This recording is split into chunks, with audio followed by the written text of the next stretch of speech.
Greg Olsen.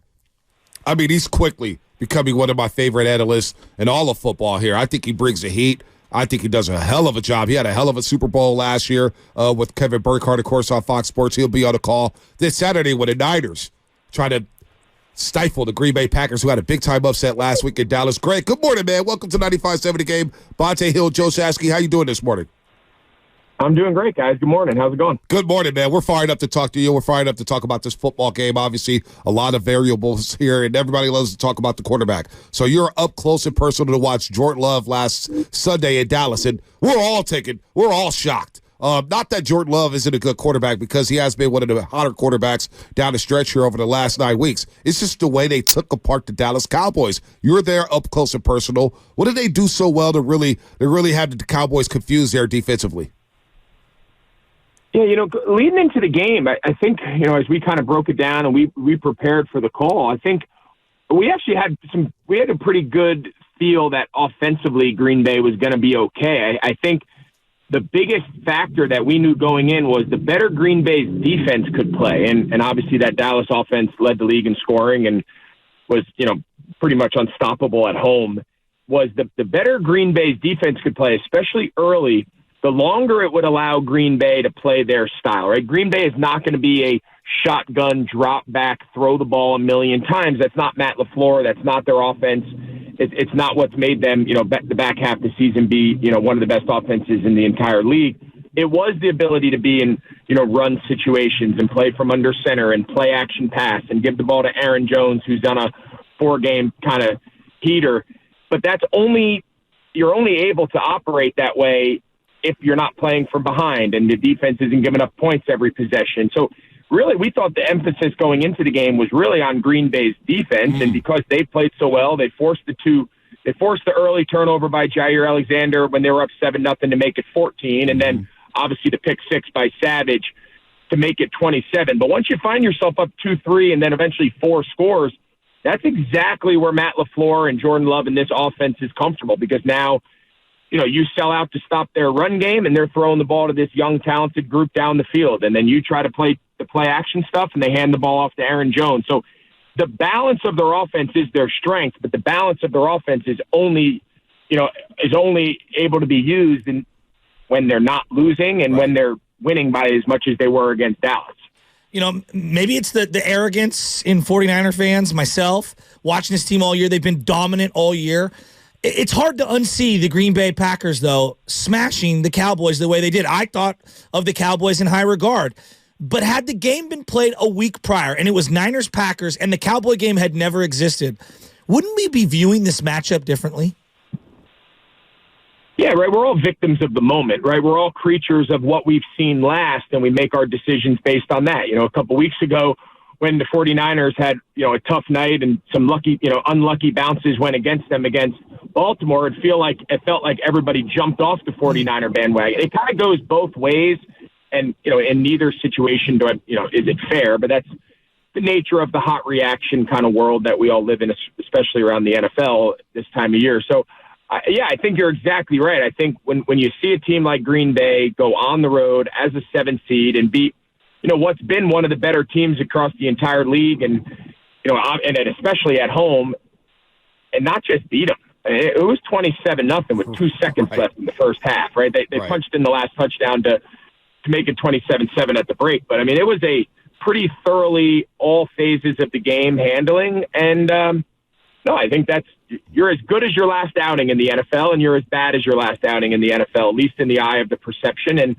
But I still think if you're San Francisco, coming off a bye, healthy, coming out of the gates fast, playing at home, I still think if you're a 49er fan, you should be feeling as good as any team in the league going into this week's games. Greg Olsen to be on the call alongside Kevin Burkhardt for Fox Sports, does a tremendous job in the booth, was a tremendous tight end in the NFL for many, many years from 2007 to 2020. And he played with Christian McCaffrey out in Carolina. Now, Greg, I think people out here in the Bay Area forgot how good Christian McCaffrey was, because we saw him down the road at Stanford. And we were thinking, boy, if the Niners drafted him coming out of Stanford, now they did, and they went Solomon Thomas.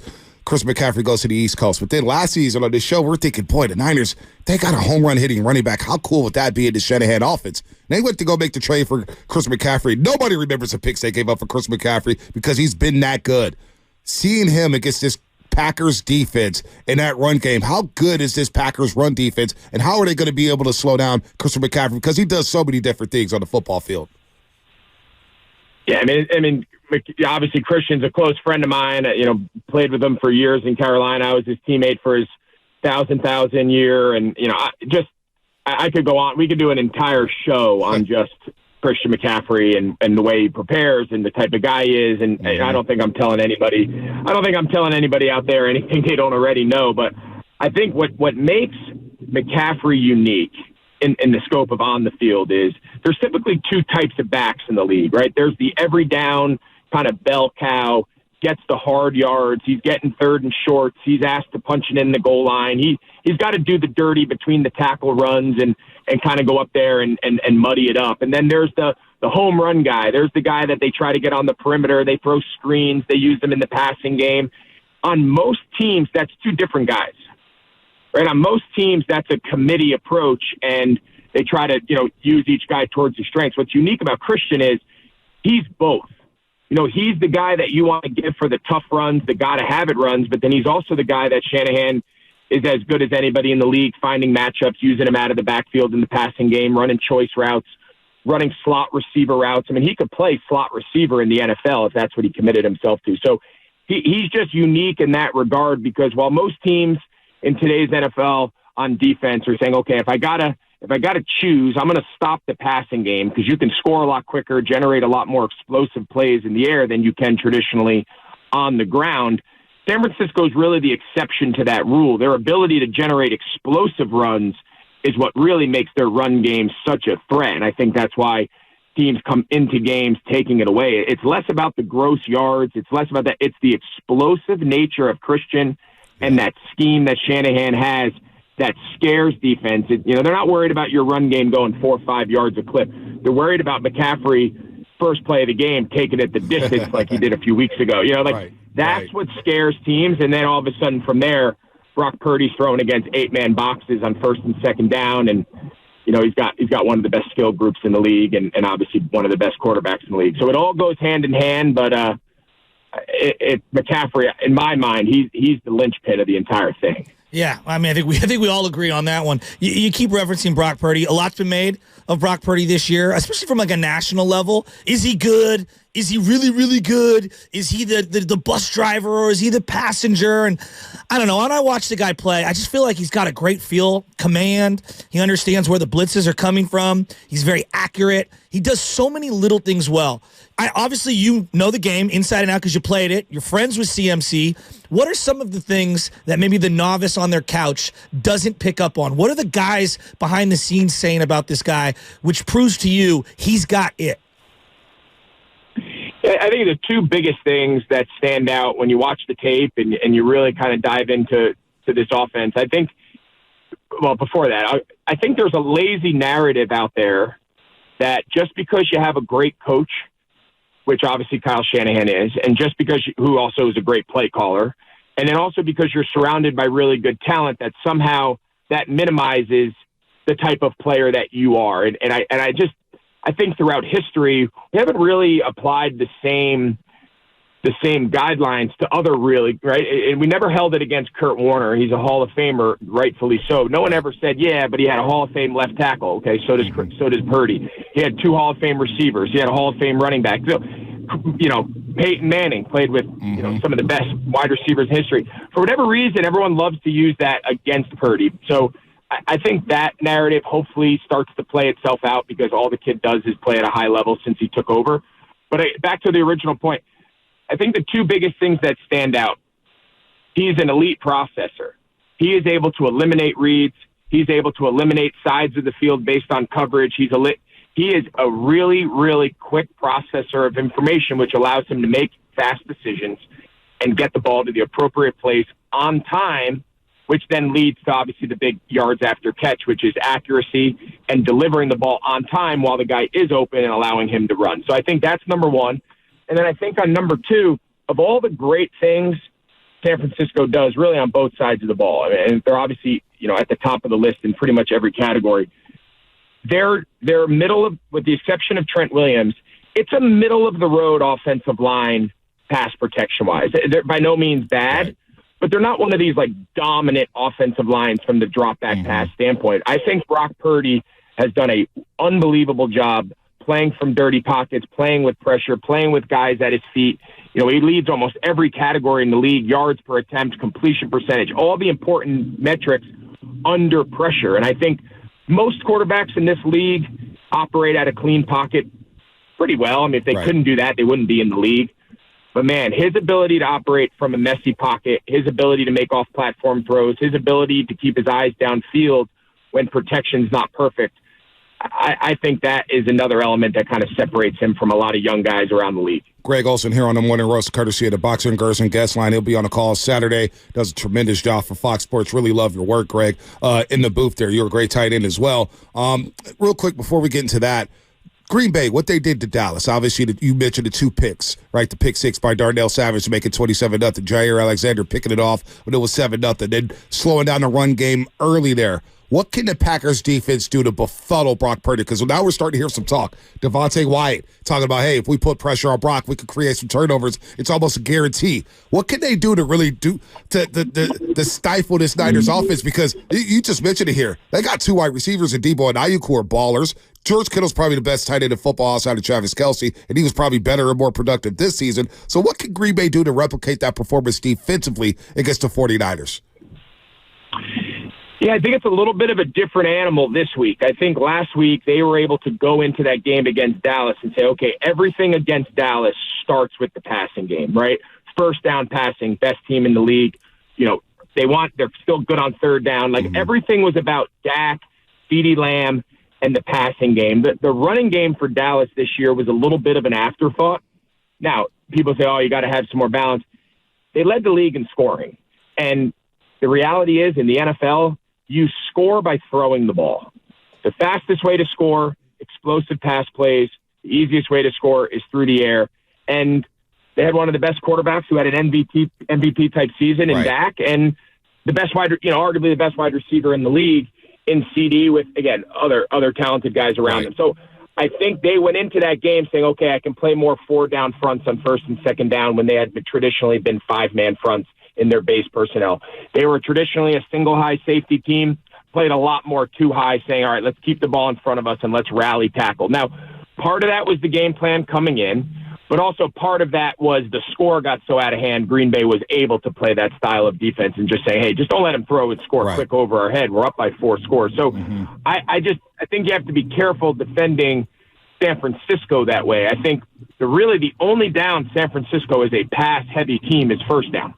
Every other down and situation, they are a run-first team. And it goes back to our earlier conversation because they're able to generate explosive runs. That's the element that makes them so hard. So I think Green Bay's got to be a little bit more versatile with mixing up their 5-man fronts, mixing up their 4-man fronts. They've really got to play the down and distances perfect because you play nickel, you play 4-man nickel against, when Juszczyk's out there and Kittle and Christian and Debo and Ayuk, and they're in 21 personnel that they major in. Well, you play them in base between Kittle and Ayuk and Trent Williams. You're gonna have a hard time stopping the run, right? And then all of a sudden you say, all right, we got to bring some bigger bodies out there. We're gonna play 5-man front, close the coverage, extra man in the box, and now they're an empty. And George Kittle is like a wide receiver. Juszczyk's like a tight end, and McCaffrey's a receiver. And now you say, okay, now what? So it's just their style puts so much pressure on you. It's hard to play them in man because of San Francisco's personnel and their formation variety. So everyone just pretty much zones everything out.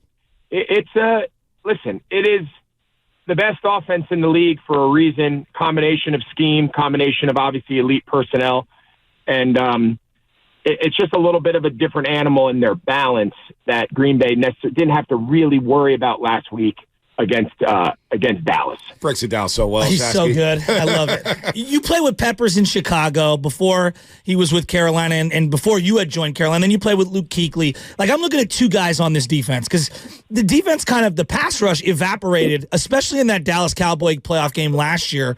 And they need the pass rush, and they need this guy, Fred Warner, to be everywhere, guarding Aaron Jones in the flat and just stuffing the run. How do they get those guys going? Do they match up well against Green Bay? I'm talking Nick Bosa and Fred Warner, because that front seven and being dominant and getting back, if they want to get to the Super Bowl, those two guys to me have to play like it. What do you think? How do they get those guys going? Yeah, I mean, obviously those guys are amongst the elite players in the league. And, last week Dallas had their, premier rusher in Micah, and, obviously Bosa and Micah and the Myles Garretts of the world and the TJ Watts, they're kind of that upper echelon defensive line kind of elite category. I think a big difference between San Francisco and Dallas is really just the style of their off-the-ball linebackers.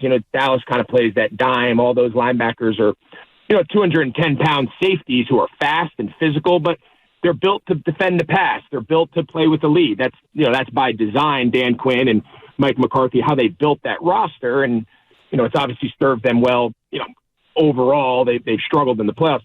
San Francisco, again, a little bit of a different world, with those two off the ball backers. So I would add Dre Greenlaw to that mix. I think Greenlaw and Fred, yes, they make a million tackles. Yes, they're sideline to sideline.